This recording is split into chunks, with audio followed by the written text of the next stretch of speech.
Scary telling.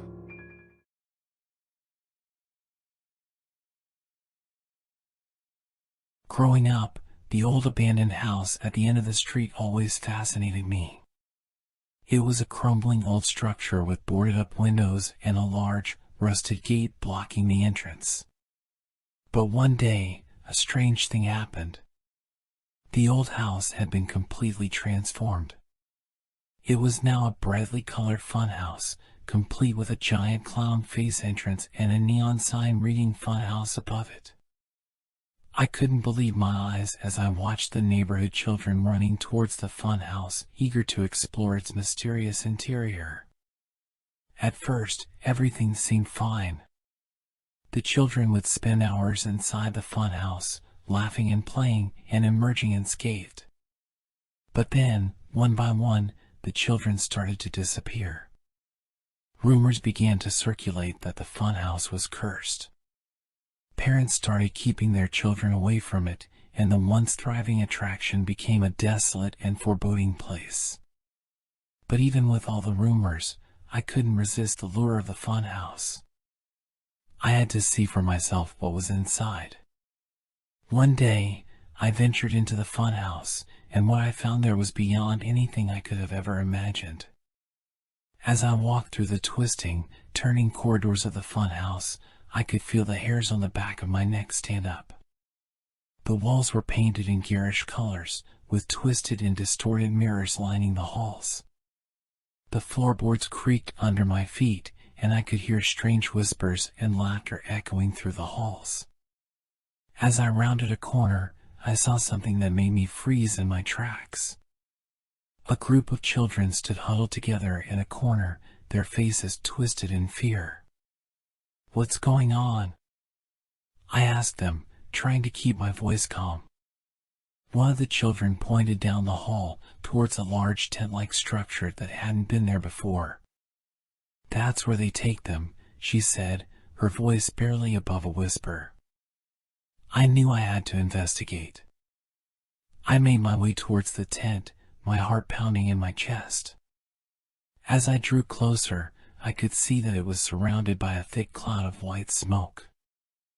I hesitated for a moment, but then steeled myself and pushed my way through the cloud. What I saw inside will haunt me for the rest of my life. The tent was filled with hundreds of spider-like creatures, crawling over the limp and lifeless bodies of the missing children.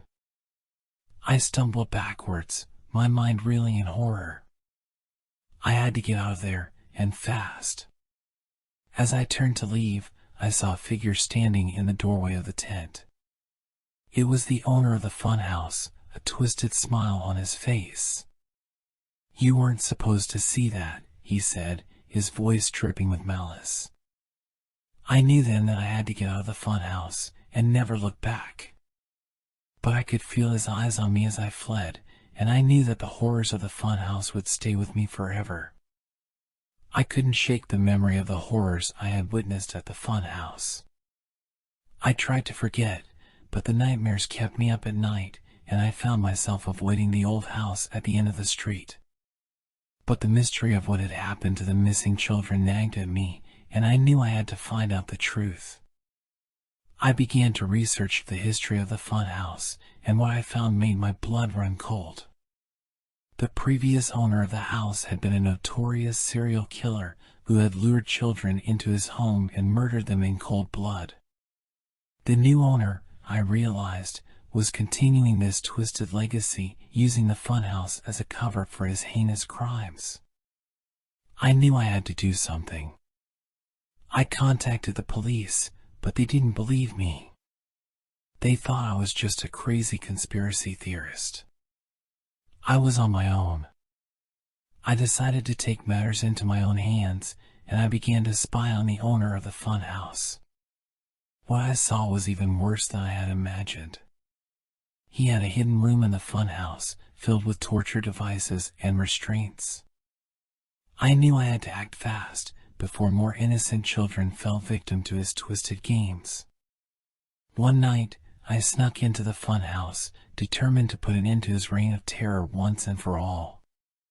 But as I made my way through the labyrinth and corridors, I knew I was being watched. I could feel eyes on me, and I knew that I was in grave danger. I rounded a corner and came face to face with the owner of the funhouse, a maniacal grin on his face. "I've been expecting you," he said, his voice dripping with malice. I knew then that I was in for the fight of my life. The owner of the funhouse lunged at me, wielding a large knife. I dodged his first strike, but I knew I couldn't keep this up for long. I tried to reason with him, to make him see the error of his ways, but it was no use. He was beyond reason, consumed by his own twisted desires. We circled each other, the knife glinting in the dim light of the funhouse. I knew that I had to end this, before he could hurt anyone else. I lunged at him, aiming for the knife. Our blades clashed, sending sparks flying. The fight was brutal, and I took blow after blow, but I refused to give up. I knew that the fate of the missing children was in my hands, and I wouldn't let them down. Finally, with one final strike, I managed to disarm him. He fell to the ground, defeated. I handed him over to the police, and he was taken away to face justice for his crimes. The funhouse was closed down, and the missing children were found, alive and well. They had been locked in the hidden room, waiting for someone to rescue them. As for me, I struggled to move on from the horrors of that night. I had faced true evil, and it had left a mark on me that would never fade. But I knew that I had done the right thing, and that in some small way, I had made a difference. I may never forget the horrors of the funhouse, but I would always remember the bravery it had taken to face them head on.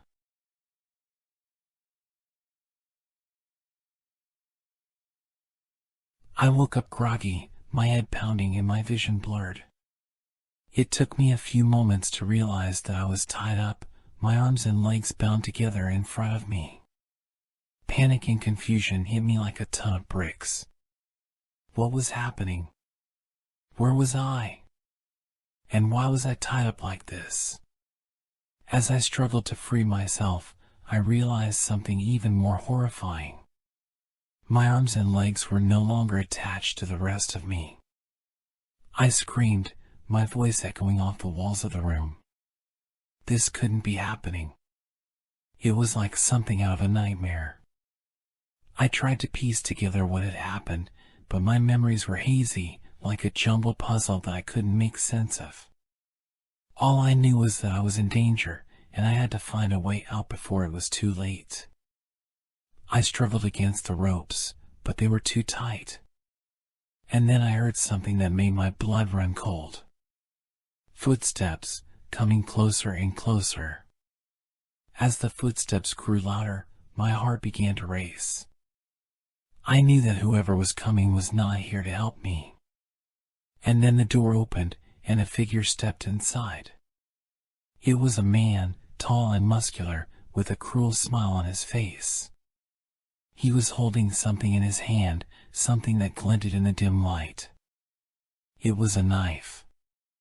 My mind raced, trying to think of a way out. But I was helpless, tied up and unable to move. The man approached me, his knife flashing in the air. And then he did something that made my blood run cold. He sliced off another part of my body. I screamed, tears streaming down my face. This couldn't be happening. It had to be a nightmare. But it was all too real.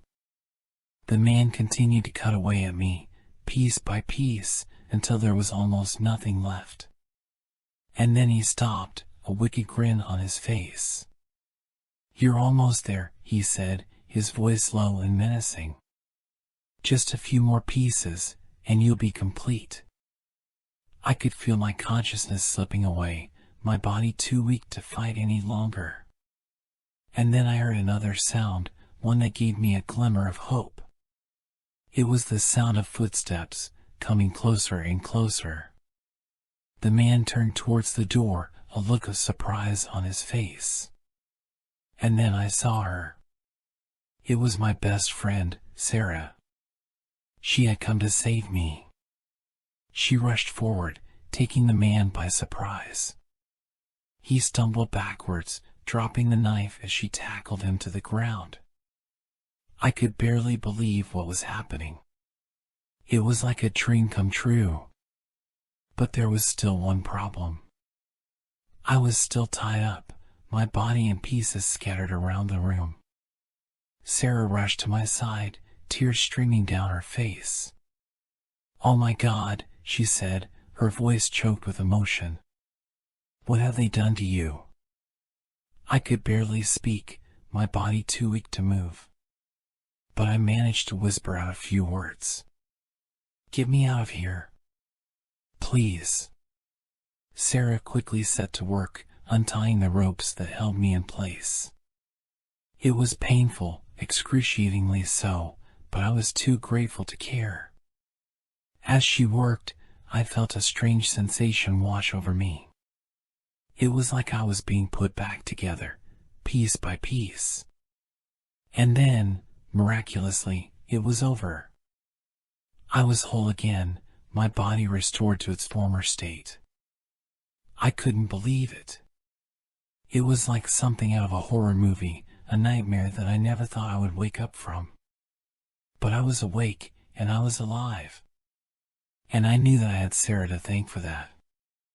As Sarah helped me to my feet, I looked around the room, taking in the horror of what had happened. There were body parts scattered everywhere, like some kind of sick experiment. And then I saw something that made my blood run cold.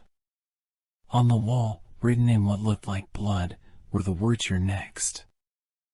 I shuddered, feeling a cold sweat break out on my forehead. This wasn't over yet. As we made our way out of the room, I could hear footsteps coming from down the hall. We were running out of time. Sarah and I rushed towards the exit, our hearts pounding with fear. But when we got there, we found that it was locked. We were trapped. And then the man appeared, standing in front of us with a cruel smile on his face. "I told you that you were next," he said, his voice low and menacing. "And now, you're going to pay the price." Sarah and I stood there, frozen in terror, as the man approached us with his knife. But then something miraculous happened. The door behind us burst open, and a group of police officers rushed in. They had been tipped off by a concerned citizen, and they had arrived just in time to save us. The man was quickly apprehended, and Sarah and I were taken to the hospital for treatment. As I lay in my hospital bed, surrounded by my friends and family, I couldn't believe what had happened. It was like something out of a nightmare. But I was alive, and I was safe. And I knew that I would never take that for granted again.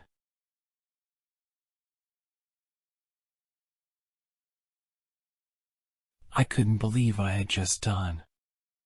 I had never been in trouble with the law before, but I had just stashed something in my locker that I shouldn't have. The police had been doing random locker checks at school, and I knew it was only a matter of time before they got to mine. As I watched the K9 unit approach my locker, I felt my heart pounding in my chest. I had wrapped the item in plastic and taped it tightly, hoping that the dog wouldn't be able to smell it. But as the officer motioned for the dog to start sniffing, I couldn't help but feel a sense of dread wash over me. The dog made its way down the row of lockers, and I tried to keep my breathing steady. I couldn't let them find what I had stashed, or my life would be ruined. But then the dog stopped, its nose inches from my locker.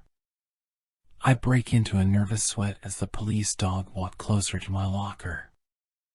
I relax, however, when I remember they're trained to detect drugs, not body parts. The dog sniffed around for a moment before moving on to the next locker. I let out a breath I didn't know I was holding and felt a wave of relief wash over me. But then I realized something. If the dog wasn't smelling what I had stashed, then what was it smelling? As the officers moved on to the next row of lockers, I couldn't shake the feeling that something was wrong. I slowly made my way over to my locker, my hand shaking as I entered the combination. When the door finally opened, I was greeted by a sight that would haunt me for the rest of my life. There, sitting on top of my books, was a human finger. I screamed in terror and stumbled backward, my mind reeling. I had no idea how it got there or what to do next. I knew I had to tell someone, but I was too scared to move. As I stood there frozen, the other students around me began to notice what was happening. They quickly gathered around my locker, their faces twisted in shock and horror. One of them called the police, and within minutes, the school was swarming with officers. I watched in numb disbelief as they collected evidence and questioned my classmates. I knew I was going to be a suspect, but I couldn't imagine who would have planted the finger in my locker. As the day wore on, the school became a frenzy of rumors and speculation. Eventually, the police cleared me of any involvement in the case, but the finger remained a mystery. No one knew who it belonged to or how it got there. It was as if it had appeared out of thin air, a macabre reminder that danger could be lurking anywhere, even in the most innocuous places. As the weeks went by, the incident slowly faded from memory. But for me, it was always there, lurking in the back of my mind. Every time I opened my locker, I half expected to find another gruesome surprise waiting for me. And even now, years later, I still can't shake the feeling that something terrible is lurking just around the corner. I tried to push the memory of the finger in my locker to the back of my mind, but it continued to haunt me. Every time I saw a police officer, my heart would race, and I would feel a cold sweat break out on my forehead. The fear of being falsely accused of a crime I didn't commit consumed me. Despite my best efforts to move on, I found myself becoming more and more paranoid. Every shadow seemed to hold a threat, and every noise made me jump. It was as if the finger in my locker had shattered my sense of safety and left me perpetually on edge. It wasn't until I started seeing the figure that I realized just how deep my fear went. At first, I thought it was just my imagination, a trick of the light or a shadow that looked like something else. But as the days passed, the figure became more and more clear. It was a woman, dressed in a long white dress, with hair that hung in tangled strands around her face. She didn't say anything, but her eyes seemed to follow me wherever I went. I tried to ignore her, but she was always there, lurking in the corner of my vision. As time went on, the figure began to appear more frequently, and her presence grew more and more menacing. She would sometimes whisper my name or beckon me to follow her. I tried to avoid her, but she was always there, waiting for me. One day, I couldn't take it anymore. I decided to confront the figure, to demand to know who she was and what she wanted from me. As I approached her, I felt a cold chill run down my spine. I was terrified, but I knew I had to face my fear head on. The figure turned to face me, and I saw that her face was twisted into a grotesque smile. Her eyes glowed with a malevolent light, and I knew that I was in the presence of something that was not human. "Who are you?" I demanded, my voice shaking with fear. The figure didn't answer, but instead began to move towards me. I tried to back away, but my feet seemed to be rooted to the ground. As the figure drew closer, I realized that I was in grave danger. Just as I thought it was about to attack me, it suddenly vanished into thin air. I was left standing there, alone in the empty hallway, my heart racing with fear. As I tried to make sense of what had just happened, I realized that the figure had been a manifestation of my own fear. The finger in my locker had shattered my sense of safety, and my mind had conjured up the figure as a way to cope with my paranoia. But even though I knew the figure wasn't real, I couldn't shake the feeling that something was still watching me, waiting for me to let my guard down. The fear of the unknown lingered, and I knew that I would never be the same again. The next few days were a blur of anxiety and fear. I couldn't focus on anything, and my grades began to slip. My parents tried to talk to me about what was going on, but I couldn't bring myself to tell them the truth. I was afraid they would think I was crazy. One night, as I was lying in bed, I heard a tapping sound at my window. I tried to ignore it, but it wouldn't stop. Finally, I got up and opened the window, ready to yell at whoever was making the noise. But when I looked outside, I saw the figure again. This time, she was floating outside my window, her face twisted into a grotesque grin. I screamed and slammed the window shut, locking it tight. The figure didn't try to get in, but I could feel her presence outside, lurking in the shadows. I knew that I couldn't stay in my room forever, but I was too afraid to leave. Eventually, I fell asleep, exhausted from the fear and anxiety that had consumed me.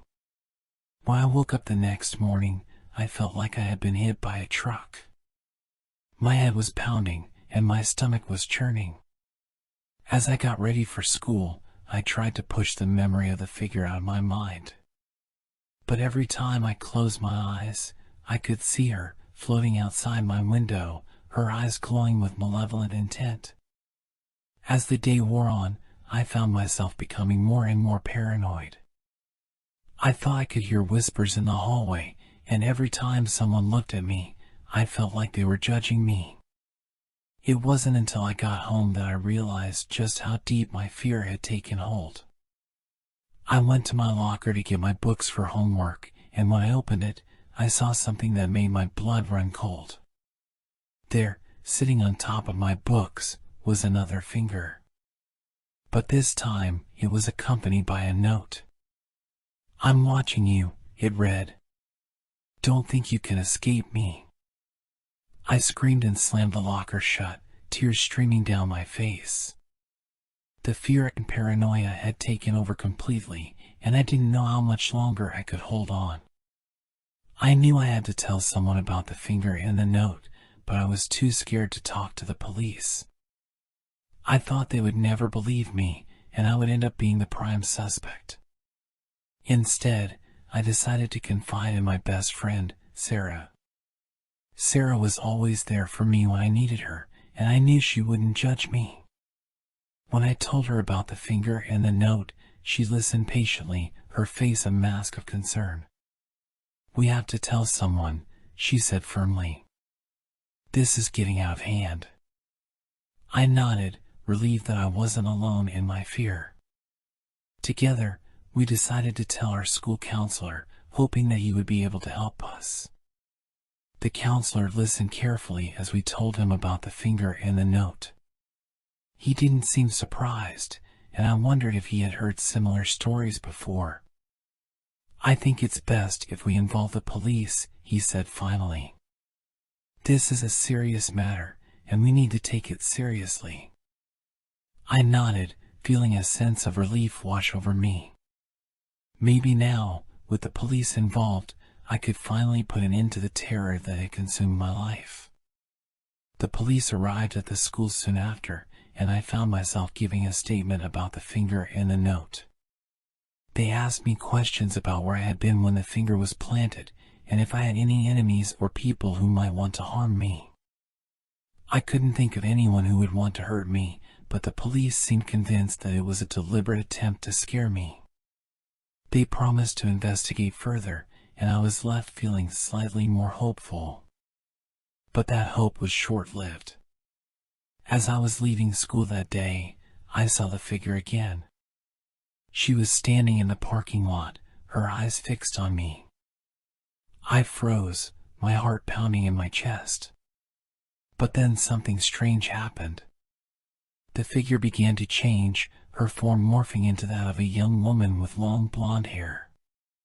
Her eyes were no longer glowing, and her face was free of the twisted grin that had haunted me for so long. "Please," she said, her voice barely above a whisper. "Help me." I didn't know what to do. Was this some kind of trick? Was she trying to lure me into a trap? But then I saw the tears in her eyes, and I knew that she was telling the truth. Something about her spoke to me on a deep level, and I knew that I had to help her. "Who are you?" I asked, my voice shaking with fear and uncertainty. "My name is Emily," she said. "And I'm the one who left the finger in your locker."